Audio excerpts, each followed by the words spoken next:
दोस्तों आज की इस वीडियो के अंदर मैं आपको बताऊंगा कि जीएसटी पोर्टल पे एक नई एडवाइजरी इशू की गई है और वो एडवाइजरी थोड़ी सी इम्पोर्टेंट है, तो इसीलिए मैं आपको इसका अपडेट इसमें देना चाहूँगा। तो यहाँ पर वो जो एडवाइजरी है, देखेंगे जीएसटी पोर्टल पे जो है न्यू अपडेट्स के अंदर अगर आप जाएंगे तो यहाँ पर एक एडवाइजरी जो जारी की गई है वो देखेंगे 9 अप्रैल को उन्होंने जारी की है। और यहाँ पे एडवाइजरी है on reset and refiling of GSTR 3B of some taxpayers. तो यहाँ पर ये जो एडवाइजरी है, अब ये एडवाइजरी गवर्नमेंट ने क्यों जारी की है और किन किन टैक्स पेयर के लिए ये एडवाइजरी जो है एप्लीकेबल होगी, वही मैं आपको इस वीडियो के अंदर समझाने की कोशिश करूंगा। तो सबसे पहले यहाँ पे इन्होंने 3 पॉइंट यानी 4 पॉइंट दिए हैं। लास्ट वाला तो कोई इशू नहीं करता कि भाई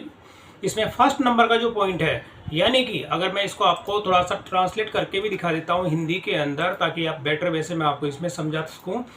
तो गूगल ट्रांसलेट के अंदर जाके, और ये जो वेब पेज है इसी का मैं यूआरएल मैंने कॉपी पेस्ट किया और यहाँ पे मैं कर देता हूँ इसको ट्रांसलेट।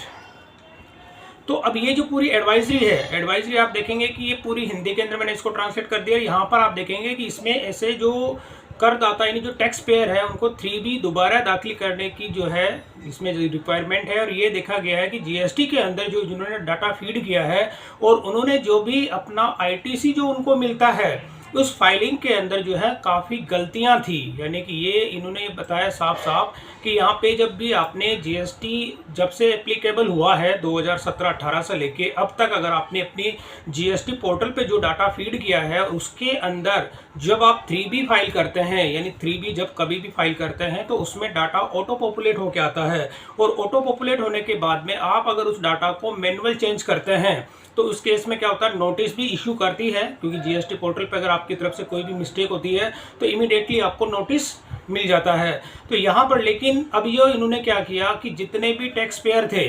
2017-18 से लेके अब तक जितना भी फाइनेंशियल ईयर था, तो उन सब के अंदर इन्होंने डाटा ऑटो पॉपुलेट हो चुका है और उनकी जो जितनी भी GSTR 3B की टेबल्स थी उनको वो रीसेट करके दोबारा उनको रीफाइलिंग करनी है। तो इस केस में क्या होता है कि आपको क्या करना होता है कि जब भी आपका जो रिटर्न आप फाइल करते हैं उसको ठीक करने के लिए रीसेट का इन्होंने ऑप्शन दिया गया है और आप अपनी जो गलतियां होती है उसको इसमें सुधार सकते हैं। और इसके इन्होंने लिखा है साफ साफ कि कोई भी करदाता जो होता है उसको जो नोटिस भेजा गया है, यानी कि जिन जिन के अंदर ये इशू था, जिन जिन के GSTR 3B के अंदर, उनके रजिस्टर्ड ईमेल आईडी पे उनको ये नोटिस भेज दिया गया है। और इसके बाद में क्या होता है कि ये डाटा जो आपके डैशबोर्ड पे दिखा है, जो आप रिटर्न जब फाइल करते हैं तो उस केस में आपको वो ऑप्शन देखने को मिलेगा। और ये चीज़ें आपको जब भी आपका नोटिस आपको मिलता है तो वो आपको 15 दिन के अंदर अपना GSTR 3B जो है उसको दोबारा आपको फाइल करना है, ठीक है। और इसी के साथ में आपको जो GSTR 3B जो अगर आपको कोई प्रॉब्लम होती है फाइल करने के लिए, तो आपके जो नियरेस्ट जो भी आपका जीएसटी ऑफिसर होता है या आपके ऑफिस होता है तो वहाँ पे भी जाके, और इसके साथ ही आप जीएसटी पोर्टल पे भी इसका ऑप्शन दिया गया है कि आप वहाँ से भी इसकी हेल्प ले सकते हैं, इसकी कंप्लेन आप इरेज कर सकते हैं। और लास्ट वाला पॉइंट होता है कि इसके लिए हमें जो है खेद है। तो ये चीज़ें तो हो गई एडवाइजरी। अब इसको अगर मैं आपको एक्सप्लेन करूं, टेबल है मैंने एक बनाई है एक्सेल के अंदर, उस टेबल को थोड़ा सा यहाँ पे समझाने की कोशिश करता हूं। तो जैसे यहाँ पे फॉर एग्जांपल एक फाइनेंशियल ईयर 2017-18 से लेके आप जीएसटी जब से फाइल कर रहे हैं और तब से लेके 2023-24 मतलब करंट का जो फाइनेंशियल ईयर है तब से लेके अब तक की, यानी कि मेन मोटिव ये होता है कि आपने जब से जीएसटी फाइलिंग स्टार्ट की है तब से लेके अब तक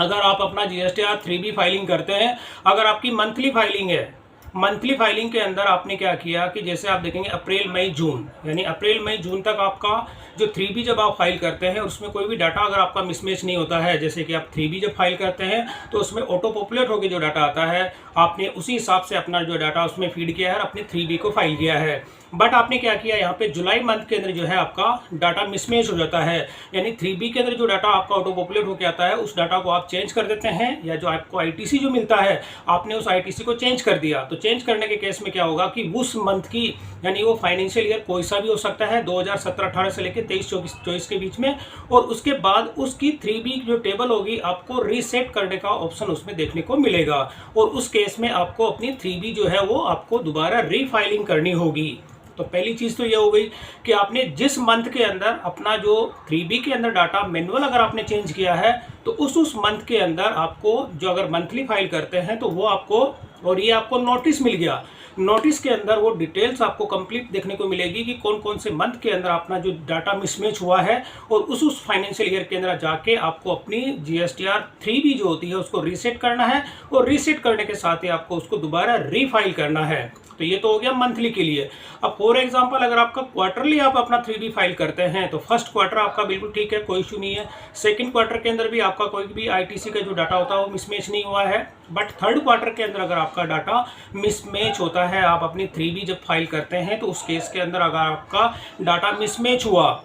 तो उस केस में आपको अपनी GSTR 3B जो है वो आपको रीफाइलिंग आपको करनी पड़ेगी, क्योंकि ये साफ साफ लिखा है। और ये जो जितने भी डाटा ऑटो पॉपुलेट होके आता है, जिन जिन जो इन्होंने यहाँ पे लिखा कि सम टैक्स पेयर, यानी कि कुछ ऐसे टैक्स पेयर है, तो उन सबको जो रजिस्टर्ड ईमेल आईडी है उस पे इनका नोटिस जा चुका है, और नोटिस जाने के बाद में 15 दिन के अंदर आपको अपनी ये GSTR 3B को रीसेट करके और आपको दोबारा रीफाइल करना है। तो दोस्तों कहने का मतलब यह है कि GSTR 3B जब आप फाइल करते हैं तो 2017-18 से लेके 23-24 तक का जितने भी फाइनेंशियल ईयर इसमें आते हैं, उसमें आपका जिस जिस ईयर के अंदर या जिस मंथ में या जिस क्वार्टर के अंदर अगर आपका डाटा मिसमैच हुआ है या मैन्युअली अगर आपने कोई डाटा उसमें चेंज किया है, तो उस केस में ये ऑप्शंस आपको दिया गया है कि आपको 15 दिन के अंदर, नोटिस मिलने के 15 दिन के अंदर आपको अपनी GSTR 3B को रीफाइल करना होगा। तो ये एज पर जो गवर्नमेंट की जो एडवाइजरी है दोस्तों, उसी के हिसाब से मैंने आपको थोड़ा सा समझाने की कोशिश की है। अगर आप भी इस कैटेगरी के अंदर आते हैं